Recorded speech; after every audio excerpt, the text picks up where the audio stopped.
स्वागत करती हूँ आपका हमारे YouTube चैनल बीइंग आईएएस पे। तो जैसा कि मैंने पिछले वीडियो जो बनाया था उसमें मैंने आपको बताया था चैप्टर 2 के बारे में, जो था हमारा कंपोनेंट ऑफ फूड, मतलब कि हमारे जो फूड है उसका घटक क्या क्या है, तो इसके बारे में मैंने आपको बताया था। तो इसमें मैं आपको बताने जा रही हूँ जो वो चैप्टर बताया था उससे रिलेटेड जो एक्सरसाइज है, उसमें जो क्वेश्चंस बन सकते हैं आपके एग्जाम्स में, किस हिसाब से आपके क्वेश्चंस पूछे जा सकते हैं, तो ये है। और अब मैं इनके आंसर्स बताऊंगी, जैसा कि बहुत अच्छे से मैंने कहीं से आंसर नहीं देखे हैं, ये मैं बहुत ऑनेस्टी से बता रही हूँ।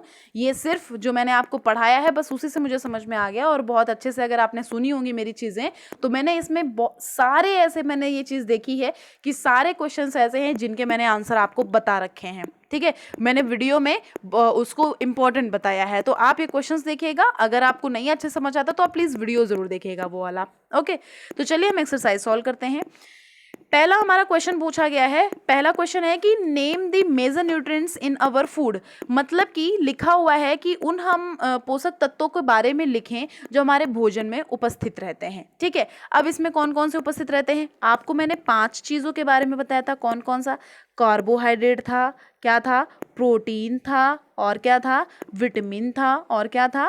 फैट था, और क्या था? मिनरल्स था। ठीक है, कुछ ये 5 पॉइंट्स मैंने बताए थे। तो ये कुछ 5 तरह और भी बहुत सारी चीज़ें होती हैं, तो मैंने कुछ ये 5 न्यूट्रिएंट्स बताए थे, मेजर न्यूट्रिएंट्स जो आपको भोजन में मिलेंगे। नेक्स्ट है नेम ऑफ द फॉलोइंग, मतलब कि लिखा हुआ है फर्स्ट की the nutrients which mainly give energy to our body, कि ऐसा कौन सा न्यूट्रिएंट्स है जो हमारी बॉडी को एनर्जी देता है। तो ये मैंने आपको बताया था कि कार्बोहाइड्रेट है, और जो फैट है ये हमारी बॉडी को क्या देता है? फैट, वो एनर्जी देता है। ओके, सेकंड नंबर में क्या लिखा हुआ है? सेकंड नंबर मतलब सेकंड का बी लिखा हुआ है कि the nutrients that are needed for the growth and maintenance of our body, मतलब जो हमारा ऐसा पोषक जो हमारा जो शरीर है इसका जो वृद्धि है, मतलब ग्रोथ करे और मेंटेन करे, मतलब अनुरक्षण करे, इसके लिए कौन सा आवश्यक होता है? हमारा जो ये न्यूट्रिएंट्स होता है। तो इसके लिए हमारा एक विटामिन आप लिख लीजिए, विटामिन ए जो है ये काफ़ी हेल्प करता है मेंटेन करने के लिए बॉडी को। ओके, सी में क्या पूछा गया है कि जो विटामिन है, ऐसा कौन सा विटामिन है हमारा कि रिक्वायर करता है मेंटेनिंग गुड आई साइट, मतलब कि जो हमारा आंखों की दिक्कत ना हो। आपको मैंने बताया था, आप देखेंगे ऐसे कौन सी विटामिन है हमारा जो हमारी आंखों की दिक्कत को दूर करे, तो ये विटामिन ए है। विटामिन ए से रिलेटेड मैंने चीज़ें बताई थी, और आप इसमें विटामिन लिख सकते हैं, मिनरल्स लिख सकते हैं। पहला वाला पॉइंट, दूसरा वाला पॉइंट, ये दोनों ही समझो समथिंग कुछ सेम ही है, दोनों में ही विटामिन ए से रिलेटेड चीज़ें हैं। वैसे ऊपर वाला ग्रोथ और मेंटेनेंस की बात करें तो आप विटामिन को ले सकते हैं, मिनरल्स को ले सकते हैं, इससे ग्रोथ बढ़ सकती है। ठीक है, डी में हमारा क्या बोला गया है, सेकंड का डी, कि a mineral that is required for keeping our bone healthy. इसमें क्या लिखा हुआ है कि जो खनिज, ऐसा मतलब कौन सा खनिज है जो अस्थियों के लिए आवश्यक होता है, मतलब जो बोन है उनको हेल्दी कौन बनाता है? तो बोन को हेल्दी सभी को पता होगा, ये बहुत ही हमारा इजीएस्ट क्वेश्चन है, कैल्शियम। ओके, नेक्स्ट हमारा है कि name 2 food each rich in, मतलब कि जो फैट है, फैट जो है वो किस फूड से मिलता है? दो हमें नाम लिखने हैं। बहुत सारी चीज़ें, जैसे आप फास्ट फूड कोई खाते हैं, चिप्स हो गया हमारा, ऑयली कोई चीज़ें हो गई हमारी, बटर हो गया, पोटैटो हो गया, पोटैटो में भी some amount of food fat होता है, कार्बोहाइड्रेट भी होता है उसके अंदर। तो ये इस तरह की चीज़ें अगर नाम लिखने को होता है तो चलिए नाम लिख देते हैं। चिप्स लिख लेते हैं एक, और एक ऑयल लिख लेते हैं, और एक बटर भी लिख लेते हैं। ठीक है, स्टार्च में क्या पूछा है? स्टार्च मतलब मंड। कभी कभी आपने देखा होगा, आलू जो है, आलू को आप छील के रख दें। ओके, आलू को आप छील के कट करके रख दें, उसके बाद उसको आप थोड़ी देर रखे रहने दें। ओके, उसके बाद जब आलू निकालेंगे, पानी जो उसका हटाएंगे, पानी के नीचे एक वाइट कुछ अमाउंट बचता है, एक क्वांटिटी बचती है किसी चीज़ की। तो जो क्वांटिटी बचती है उसी को हम स्टार्च बोलते हैं, मंड बोलते हैं। आलू में अच्छे से पाया जाता है। ओके, अब जो स्टार्च है कहाँ किस में पाया जाता है? चपाती लिख लीजिए आप एक इसमें पॉइंट, और दूसरा लिख लीजिए पल्सेस में भी रहता है, वेजिटेबल्स में भी रहता है। नेक्स्ट है डाइटरी फाइबर्स। क्या होता है? डाइटरी फाइबर्स होते हैं फ्रूट्स ले लीजिए, वेजिटेबल्स ले लीजिए, ये भी इसमें आता है। प्रोटीन किससे मिलती है? ये तो सबको पता होगा, एग है, मीट है, फिश है, और प्रोटीन हाँ दाल से भी मिलता है, पल्सेस से भी मिलता है। ये हो गया हमारा। अब हम फोर्थ पे आते हैं, टिक करना है हमारे स्टेटमेंट को कि कौन सा करेक्ट है कौन सा रॉन्ग है।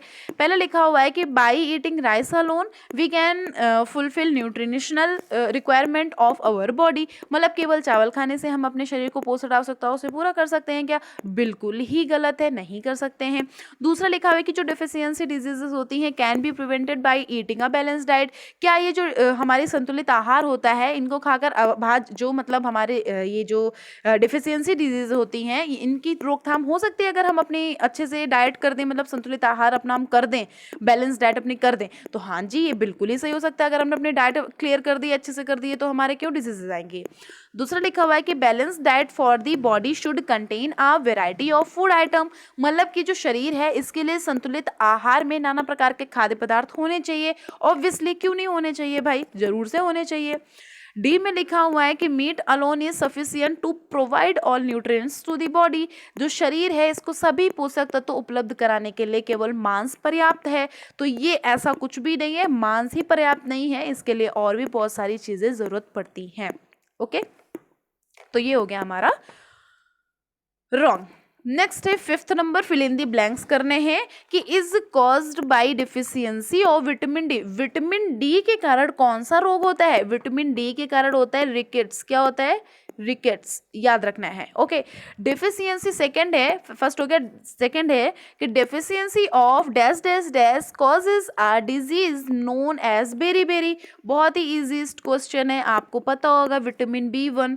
Next is C, deficiency of vitamin C causes a disease known as, अब जो विटामिन सी है इससे कौन सी डिजीज होती है ये भी आपको पता होगा, स्कर्वी जो होती है डिजीज ये इससे हो जाती है।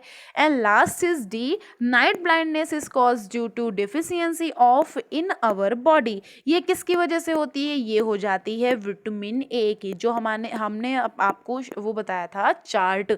अगर आपने चार्ट अच्छे से पढ़ा होगा तो हमारे सारे क्वेश्चंस के आंसर आपने यहाँ पे फिफ्थ में दे दिए होंगे।